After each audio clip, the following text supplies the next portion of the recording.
Halo semua, selamat datang di channel saya Adri Hermawan.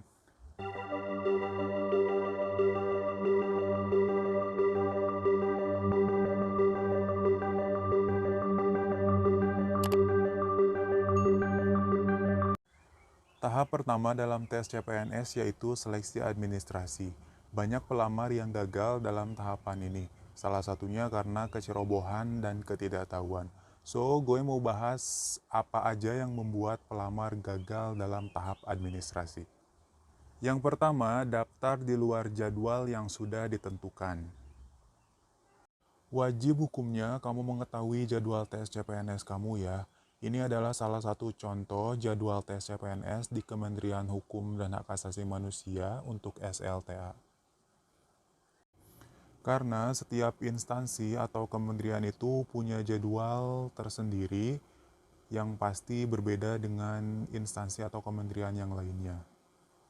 Dan gue mau ngasih tahu, jangan daftar di tanggal-tanggal menjelang penutupan. Yang ditakutkan server tiba-tiba down. Yang kedua, kelengkapan berkas. Seperti yang udah gue bilang tadi ya, kalau instansi atau kementerian itu kan punya aturan tersendiri mengenai berkas, mengenai jadwal, dan lain sebagainya. Ini yang gue jelasin, yaitu dari Kemenkumham untuk penjaga tahanan. Berkas yang pertama yaitu surat lamaran dan surat pernyataan. Pastikan kamu menggunakan surat lamaran dan surat pernyataan yang kamu download atau kamu ambil di website resminya. Untuk Kemenkumham gampang sekali, tinggal ke Chrome kemudian ketik cpns.kemenkumham.go.id, tunggu sampai terbuka, kemudian kamu klik garis 3 kanan atas, kemudian kamu klik unduh dokumen. Nah, di situ ada surat lamaran dan pernyataannya. Ini adalah contoh surat lamaran dan juga surat pernyataan. Untuk surat pernyataan ini gue kasihnya atau screenshotnya itu lembar kedua aja ya. Karena yang mau gue bahas mengenai tanda tangan dan juga materainya aja. Nah, untuk tahun ini surat pernyataan itu boleh ditulis tangan atau boleh diketik. Tapi gue saranin untuk diketik aja. Karena gue takut ada beberapa poin atau kata yang tidak tertulis kalau misalkan ditulis tangan. Dan juga ya kamu sadar diri kalau misalkan tulisannya kurang bagus, lebih baik diketik aja.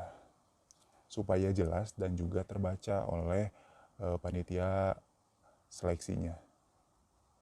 Poin-poin yang harus diperhatikan dalam surat lamaran ataupun pernyataan, yang pertama materai. Jadi harus diberi materai, materainya harus berbeda ya antara surat lamaran dan juga surat pernyataan. Jangan kamu beli satu materai, kamu pakai atau tempel di surat pernyataan, kemudian kamu copot, kamu tempel di surat lamaran. Jangan kayak gitu, karena itu kan ada nomornya. Nomornya itu harus berbeda. Jadi beli dua materai, yang satu buat lamaran, yang satu buat pernyataan. Poin yang kedua yaitu harus ditandatangan dengan pena atau tinta hitam. Jangan lupa, kalau misalkan tidak tertanda tangan, itu udah dipastikan kamu gagal. Oh iya, gue lupa ngasih tahu. Ini yang ditampilin di layar, surat lamaran dan juga pernyataan pada tahun 2019 saat gue daftar. Untuk materai di tahun ini diwajibkan untuk memakai materai 10.000. Di luar dari itu, jangan harap kamu bisa lolos seleksi administrasi. Untuk selanjutnya, berkas atau dokumen untuk daftar. Ini adalah 8 berkas yang harus kamu unggah pada saat kamu daftar sebagai penjaga tahanan. Ini gue mau bacain aja ya biar rinci, jadi nggak ada pertanyaan lagi. Yang pertama, surat lamaran yang ditujukan kepada Menteri Hukum dan HAM RI di Jakarta, bermaterai 10.000 dan ditandatangani dengan pena berwarna hitam sesuai dengan format yang terdapat pada laman https://cpns.kemenkumham.go.id. Kemudian, setelah kamu mendownload dan kamu mengedit, mengisi nama kamu, kemudian berkas tersebut di-scan, Ini yang aslinya berarti warna asli ya, tidak hitam putih. Ya meskipun kalau misalkan di apa? Di scan asli pun kalau misalkan dari Word kan tetap hitam putih ya. Dan untuk ukuran maksimal 500 KB dan wajib PDF formatnya. Yang kedua, akta kelahiran atau surat keterangan lahir asli dari Dinas Kependudukan dan Catatan Sipil, bukan dari bidan atau puskesmas. Scan yang aslinya, yang berwarna, tidak hitam putih dan ukuran maksimal yaitu 1000 KB atau 1 MB dengan format PDF. Untuk yang ketiga, surat keterangan berbadan sehat dari dokter pemerintah atau rumah sakit pemerintah. Yang aslinya, bukan yang kopinya ya, yang dibuat pada bulan Juli 2021.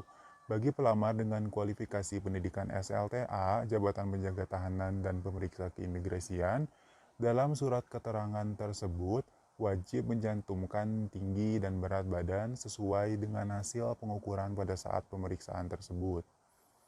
Scan yang aslinya tidak hitam putih.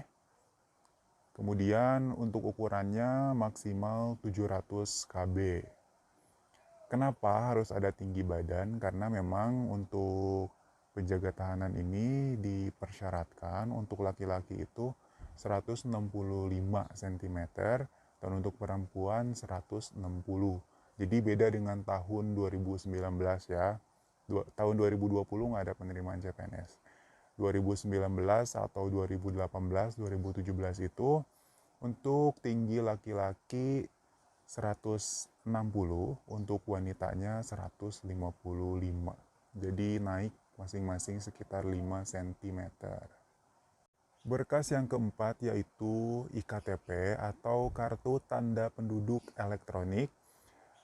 Itu bagi yang punya ya, kalau misalkan kamu belum punya EKTP, kamu cukup melampirkan surat perekaman EKTP yang dikeluarkan dari Disduk Capil. Di scan yang aslinya, yang berwarna ya, tidak hitam putih, ukuran maksimalnya 500 KB. Oh iya, formatnya ini JPG. Untuk yang selanjutnya, surat pernyataan 13 poin bermaterai 10.000 ditandatangani dengan pena berwarna hitam sesuai dengan format yang terdapat pada laman https://cpns.kemenkumham.go.id. Scan berkas asli berwarna tidak hitam putih, ukuran maksimal 1000 KB atau 1 MB dengan format PDF. Nah, untuk surat pernyataan ini, kamu wajib menggunakan yang terbaru, yang 13 poin. Jangan kamu gunakan yang dari tahun-tahun sebelumnya, karena waktu saya daftar itu ada yang menggunakan bukan yang pada saat itu dipakai gitu. Makanya akibatnya dia gagal di seleksi administrasi. Berkas selanjutnya yaitu ijazah asli atau SKL bagi yang ijazahnya belum keluar. Dan surat penyetaraan ijazah dari Kementerian Pendidikan, Kebudayaan, dan Riset Teknologi bagi lulusan luar negeri atau Kementerian Agama bagi lulusan pesantren. Scan berkas asli berwarna tidak hitam putih dengan ukuran maksimal 1000 KB atau 1 MB dengan format PDF. Selanjutnya, transkrip atau daftar nilai asli atau surat keterangan hasil ujian nasional asli. Jika transkrip belum keluar, maka lampirkan transkrip atau daftar nilai sementara yang memuat nilai keseluruhan dengan mencantumkan daftar nilai hasil ujian nasional atau nilai akhir, bukan nilai rapot. Scan berkas asli berwarna tidak hitam putih dengan ukuran 1 MB dengan format file PDF. Dan untuk berkas yang terakhir yaitu pas foto 4x6 dengan latar belakang merah, scan yang asli tidak hitam putih dengan ukuran 300 KB dengan format JPG.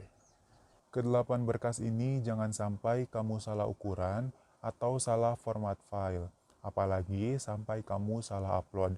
Misal kamu surat lamaran malah upload di KTP, atau foto malah kamu upload di surat pernyataan. Untuk antisipasi, kamu wajib melihat hasil apa yang telah kamu unggah. Kemudian kamu evaluasi, itu hasilnya bagus atau tidak, pecah atau tidak, terbaca atau tidak. Kalau misalkan hasilnya jelek, kamu wajib untuk memperbaikinya. Dan yang terakhir yang mengakibatkan kamu gagal di seleksi administrasi adalah daftar berbeda provinsi tanpa domisili. Maksudnya kayak gini, di KTP kamu terdaftar di Provinsi Jawa Barat, sedangkan saat ini kamu bekerja di Jawa Timur. Nah, kalau misalkan kamu ingin daftar tes CPNS di Jawa Timur, maka kamu wajib membuat surat domisili, yaitu domisili kamu yang sekarang di Jawa Timur, kecuali kamu akan daftar di Provinsi Jawa Barat, maka kamu tidak perlu membuat surat domisili karena KTP kamu kan terdaftar di Jawa Barat. Ya paling resikonya kamu harus bolak-balik antara Jawa Barat, Jawa Timur, Jawa Barat, Jawa Timur seperti itu. Ribet, makanya dibuatkanlah surat domisili itu untuk mempermudah orang yang provinsinya berbeda dengan domisili saat ini.